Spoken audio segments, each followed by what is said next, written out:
Okay, we finished the occlusal equilibration. Now I'll be checking the patient every few weeks to fine-tune the equilibration just in case there's any settling. Now the condyles are seated, but the teeth may shift just a tiny little bit, so I want to be sure the teeth are at a point of stability. So I'll check them every two to 4 weeks, and I'll do this for about 6 months. I may not have any adjustment when they come in, but I'm just checking them to be sure as the teeth shift to a point of equilibrium, it doesn't affect the centric relation occlusion. Now we're going to talk about seating the occlusal orthotic appliance and trigger point injections. Remember, our objective in all these cases is 45 millimeters of opening and the patient to be comfortable and functional most of, if not all the time, and no surgery. I'm relining this flat plane hard acrylic splint. I'm relining it with bisacrylate. This is Luxitemp. So I've placed retention holes in the acrylic splint, and you can refer to our video on how to fabricate a Nightguard or an occlusal orthotic appliance. I'm wetting the teeth. I've loaded this with bisacrylate and pushing it to place. Relax your lower jaw, bite down to it. Then closing the patient into centric relation. You can see just the cuspid teeth are contacting. Remember, the patient's only going to wear this at night. With all my facial pain patients, 99% of them only wear their splints at night.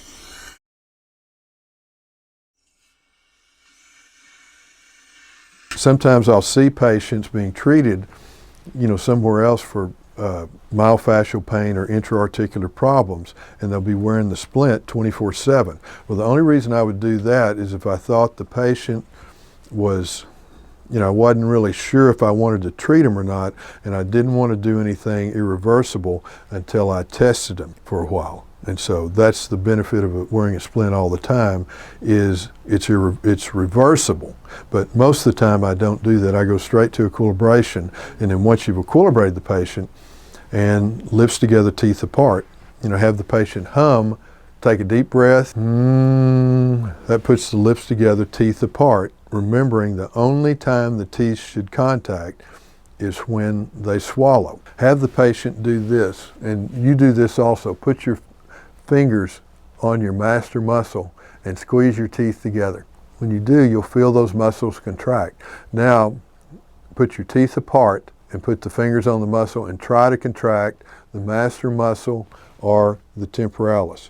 You can't do it unless the teeth are touching. So if a patient is complaining of pain in the muscles of the master or the temporalis muscle, they know they're clenching their teeth. So have them practice humming. That relaxes all the muscles of the neck and shoulder and also puts the teeth in the proper position, which is lips together, teeth apart. The only time the teeth should ever contact is when the patient swallows, and then only very lightly.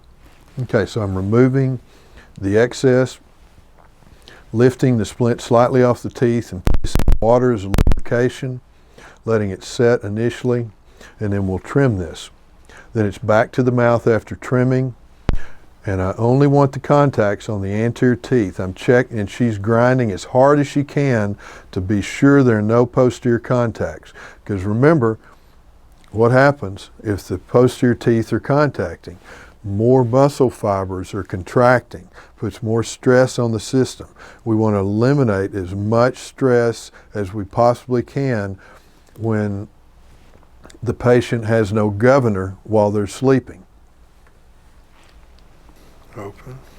So they're still going to grind at night, but they're only going to put about 10% of the stress on the system and minimum stress Open. On the teeth. Tap, tap on your back and the teeth. system is going to be perfectly balanced. Tap, tap, tap. Hold it. Open. Okay, let's have a look here. Okay, so here's my centric relation occlusion contact, and my working side contacts are on the cuspid teeth. I'll remove these little tiny contacts back here. Remember, have the patient squeeze as hard as they can, because that's the only time the occlusion counts, is when the patient's squeezing. Just a little bit of adjustment right there. Bite down, please. So I can't pull shim stock Open. from between the cuspids.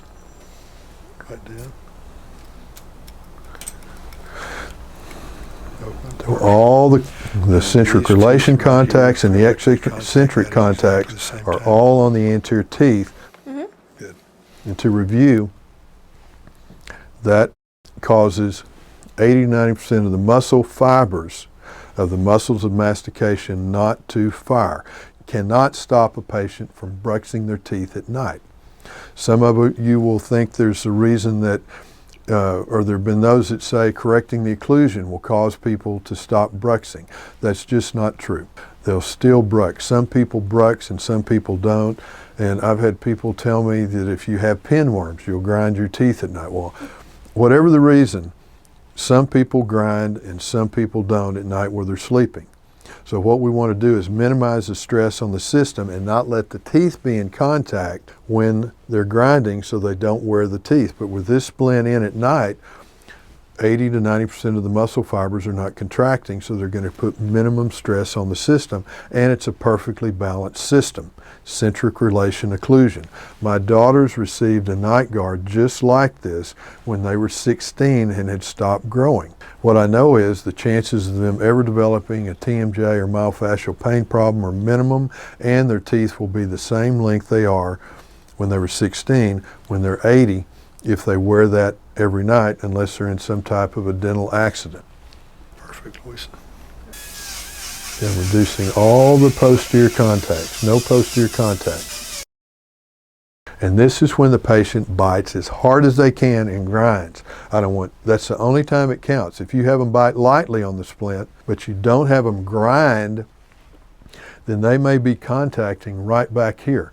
They will not get over their myofascial pain or intra-articular problem, especially myofascial pain. Those muscles are going to stay hot. All right, now this is where she points to the trigger point. Now this could be the master muscle, or it could be the retrodiscal tissue. My finger on it. And there. Yeah, that's it. Open and close. Open. But point to where it hurts. Because my objective, now this is an alcohol cotton ball, then I'm going to put a dot right on the spot that feels like it's bunching up. Now remember, what's happening? What causes pain when you have an anteriorly displaced non-reducing disc? Is it the disc? No. There's no nerves in the disc. The nerves are in the retrodiscal tissue. So she's stretching that retrodiscal tissue. And she opens that, since that disc is forward, it's putting more stretch on that retrodiscal tissue than it normally had, and it's stretching those nerve endings. So remember this, you can't reposition the disc. Plications do not work. We've tried everything through the years. We've tried plicating to the retrodiscal tissue. There's bringing the disc back up and sewing it to, stitching it to the retrodiscal tissue. I was in an oral surgery fellowship for a couple of years. They don't hold up. We've tried putting a screw into the distal of the condylar head, into the ball, and lassoing that disc to that screw. It only holds up as long as the suture holds up or the suture pulls through the disc, because the disc is not going to grow back to that retrodiscal tissue and go back where it's supposed to go. When I realized this, it changed everything for me. I'd been treating facial pain for 20 some odd years, both teaching at the Pankey Institute, then my own center, bringing in experts from all over the country, both experts in conservative treatment and surgeons. And finally it dawned on me, I woke up in the middle of the night, don't treat the disc. Don't treat the disc. Once that disc is anteriorly displaced, unless it's just a tiny anterior displacement, It's possible sometimes maybe to recapture those, but if it's significantly anteriorly displaced, and especially if it's anteriorly displaced non-reducing, in my opinion, if it's anteriorly displaced reducing, and it's more than just a few millimeters, that disc needs to go forward. You need to get it out of the way. It's a door jamb, and you're never going to be able to move it up where it was originally. We tried elastic implants. That didn't work. You know, they cause cancer and all this other stuff. So in my opinion, you've got three options. Do nothing, and over time it's possible the patient will move it forward and stretch it out themselves. But that takes a long time, and you've still got the destructive factors in place, i.e.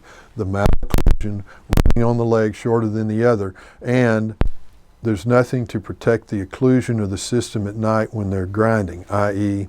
the occlusal orthotic appliance. The second option is to go in surgically and just cut the retrodiscal tissue. Just cut it and let that disc just shoot forward. If somebody was going to the moon and never going to see me again and they needed to get over it quickly, that would be the treatment. The reason that you don't like that treatment is there's a chance that the retrodiscal tissue will actually form a pseudo disc, which is much like the original disc. Plus, it's a big surgical procedure, and it's very hard to do surgery on the inner part of the TM joint. It's hard to get to that. This technique is basically accomplishing cutting the retrodiscal tissue, but primarily it's stretching it so that that disc can come completely forward. This is a good example of that. Can you picture a dog on a chain connected to a clothesline, a wire clothesline, and you've got two poles down here with a line in between, and that dog can run up and down with the chain connected to the clothesline. Now, if a cat runs across the yard and that dog runs after it and the chain doesn't reach to the fence where the cat is, it's going to hit the end of that chain and it's going to jerk it backward. So what we're doing is extending that chain or putting some elastic on it so that dog can run to all parts of the yard chasing any cat it wants and not hit the end of the chain. So what we want to do is stretch that retrodiscal tissue so the disc is not limited by the retrodiscal tissue. When the patient opens, that disc can go forward of the condyle as far as the patient can open and not be limited by the retrodiscal tissue, because if it's limited, it's going to stretch the nerves in the retrodiscal tissue, and that's going to be painful. Okay, so I've marked the painful spot, and this, in this case, in the left TMJ, is actually going to be in the retrodiscal tissue. Now, sometimes in myofascial pain, it's going to be in the master muscle or the temporalis muscle. So this is a 30 gauge needle with 4% sit-and-S plane, and I'm aspirating as I go and inject ahead of the tip of the needle. And you're going to numb, in this case, the retrodiscal tissue. This allows the patient to open without pain and have a real good start on stretching that retrodiscal tissue. So you're going to use about half a carpule, and you're aspirating as you go. And you sit-and-S plane. Now, there's a chance that this could anesthetize the superior alveolar nerve, which is, you know, goes to the eyelid. And so the patient might not be able to close their eye for a period of about 20 minutes. If that's the case, just have them wear sunglasses or put a patch over the eye. Not a big deal. Just tell the patient ahead of time that could occur, and either give them sunglasses or a patch if it does, and that'll occur probably in 30% of the cases. But it only lasts about 20 minutes because sit-and-S 4% plain is not a long-lasting anesthetic. So when you've done this, there's no more pain in that left TMJ. I realized it was a shot Now about halfway. sometimes the anesthesia will be in the retrodiscal tissue, sometimes it'll be in the master muscle, occasionally it'll be in the temporalis muscle. When it's in the muscle, it's to get rid of the lactic acid trigger points. This is get rid of a pain center so we can really stretch Where you, that's why I know. Like a little back. the mouth open and give her a good start, with the objective being Approach. to be able to open to 45 millimeters. Why 45 millimeters? Again, average is 40. At 45 millimeters, you can eat a hamburger. You know, you can eat anything you want without pain.